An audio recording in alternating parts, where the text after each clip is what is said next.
quite often I get inquiries from prospective purchasers of game farms, and they ask me for financial statements. And when somebody asks me for financial statements because he wants to buy the farm, I say to him, sir, the reverse is truth. I want to see your financial statements to see if you can afford the farm. Now, why do I say this?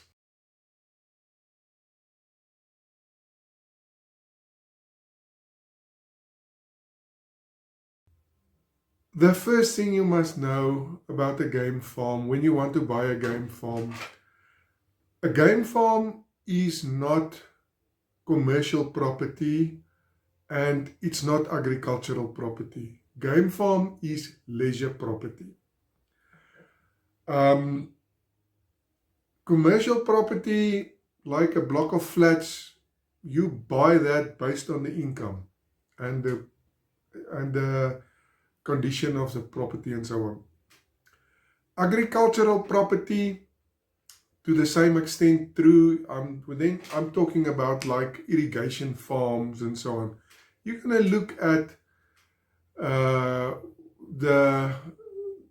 the turnover and the profit of the property and so on. Yes, the lifestyle maybe also play a role, but if a agricultural property, agricultural farm is not profitable, he's not going to remain an agricultural farm. He's going to become a game farm. Game farms, you classify, and that's in the same category as like houses next to the sea, or I think wine farms. I think wine farms has the same thing. There's a huge percentage of the purchase price of a game farm is in the prestige value. A game farm cannot afford himself. The difference between the agricultural value and the real market value, that difference that is called the prestige value, is too big. The game farm cannot afford himself. I want to estimate, and I don't want to put my head on a block, but I want to estimate that the agricultural value of a game farm is about 20% of the market value. People are prepared to pay a much higher price for game farms, just to have a game farm, just to sit there next to a fire, listen to the silence and look into the night and see the stars. That value, the game farm cannot pay himself. My guideline when people want to buy a game farm is you must have at least 50% of the purchase price in cash. The other 50% you can get a loan from the bank, but I work on a 50-50 guideline.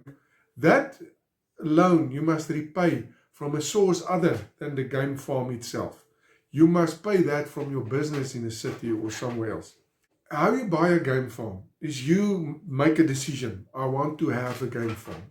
It's a nice to have, I want to have one. Then you look at what you can afford. The bank will look at the farm itself as security for around about, let's say about 70% of the market value. They will accept the farm itself as security. So you don't have to give additional security. If you have a 50% deposit, the farm will take the bank will take the farm itself as security. But the bank not only look at the value of the security, they also look at your ability to pay the bond, to service the bond. And that ability you must prove from a source other than the farm itself. So, how you buy a game farm, you make a decision, I want to have a game farm. Then you look at what price range you can afford. Then you look what is available and you buy.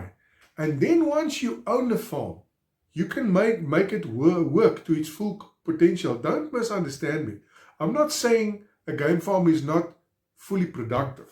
He is fully productive.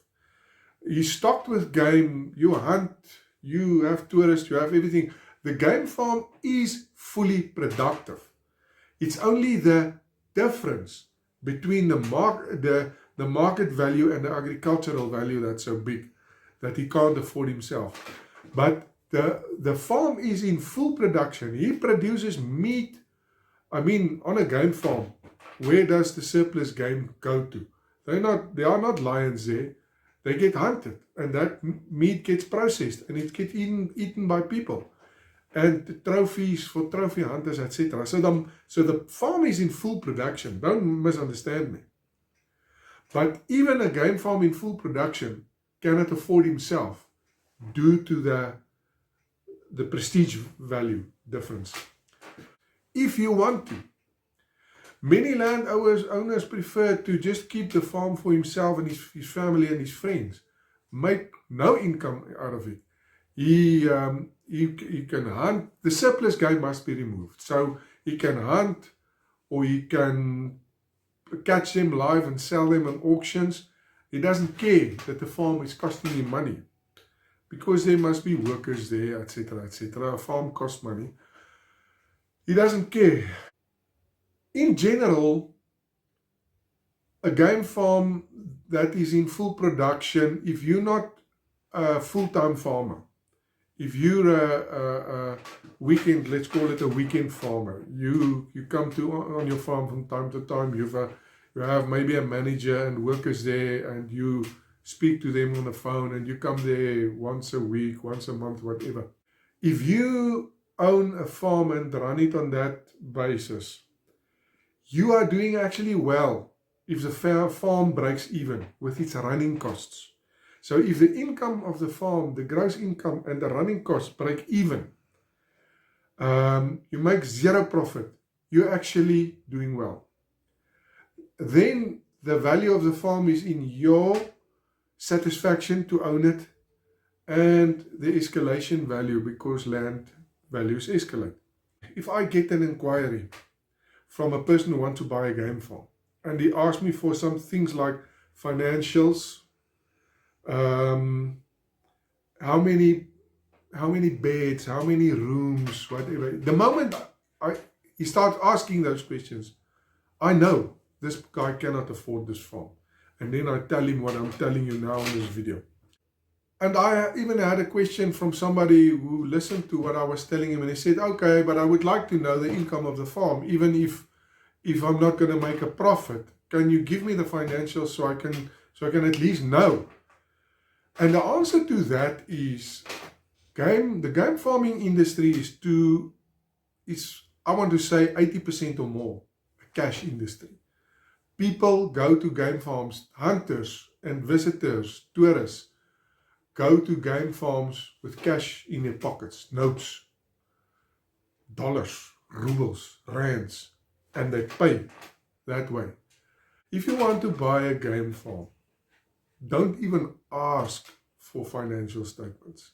Rooms and beds on a game farm, you don't look at that. What is the difference if a 1,000 hectare game farms if you got 6 beds, 10 beds or 12 beds? What's the difference? If it doesn't have enough beds, you just build another chalet. It's not the essence of a game farm. If there are buildings there, you will look at the condition and how much accommodation and so on. But that's not the first thing you ask when you phone me. Then I know you cannot afford. You're calculating. You want to sell beds and the rooms to pay the farm. Then I know you can't afford the farm. A game farm can be profitable. Don't make a mistake. Don't misunderstand me. It can be very profitable. If you own a game farm and you own nothing on it, there's no bond, you own nothing on it. It can be a very profitable business, but still it doesn't justify the market value. You understand what I'm saying? So what are the economic activities on a game farm? Basically, it's accommodation, hunting, tourism, and game breeding. Mostly expensive game. Some game farms, very small minority, shall do the processing of game as well for their hunting clients, or hunt game and do processing and sell meat. Very small amount of them. And obviously there are other activities. Always, a farm is not always game farm 100%. Many game farms has got some irrigation rights. Then they will either basically produce fodder for the game, or they can produce anything else on the irrigation. So it's a game irrigation farm combined. Very seldom landowners will have game and livestock on the same farm, unless if there's a division between the two, because livestock and game doesn't do well on the same land, because game want open areas without fences, while livestock you must block in pastures.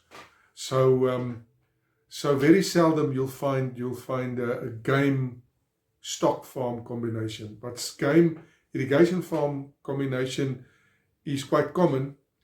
But if we focus on the game farming aspect only, that is the activities: accommodation, hunting, tourism, and game breeding. Accommodation may or may not include catering.